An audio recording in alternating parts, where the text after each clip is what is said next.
প্রকল্পটা কেন ঠিক পথে চালু হচ্ছে না বলুন তো? তাই আমি বলছি, এই কথাগুলি নিয়ে যখন মানুষ স্বতঃস্ফূর্ত ভাবে আন্দোলন করে তুলছে, তখন ওই বিজেপির কিছু মাতাব্বর তাদেরকে ভয় দেখিয়ে যারা প্রতিবাদ করেছিলেন, আমরা দেখেছিলাম কয়েকদিন আগে উদয়পুরের রাজকারাগড়ের স্বতঃস্ফূর্ত ভাবে আন্দোলন করে দিয়েছিল এই বিদ্যুৎ মাচল বা স্মার্ট মিটারের বিরুদ্ধে। আমরা কি দেখতে পেলাম? সমস্ত অংশে দল মত নির্বিশেষের মানুষ যখন এগিয়ে আসলো, এই আন্দোলনকে সমর্থন করলো, ওই দেখলাম মোহনপুর থেকে বিজেপির মাতাব্বররা সাধারণ মহিলার নামে কেস দিয়ে ভয় ঢুকিয়ে যাতে তাদের কণ্ঠ রোধ করার জন্য, বাক স্বাধীনতা কেড়ে নেওয়ার জন্য এই বিজেপিরা চেষ্টা করছে।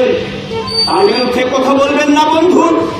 আমরা বলছি, এই যে স্মার্ট মিটার যে প্রকল্প চাপিয়ে দিচ্ছে গ্রাহকদেরকে, এটা প্রত্যাহার করতে হবে।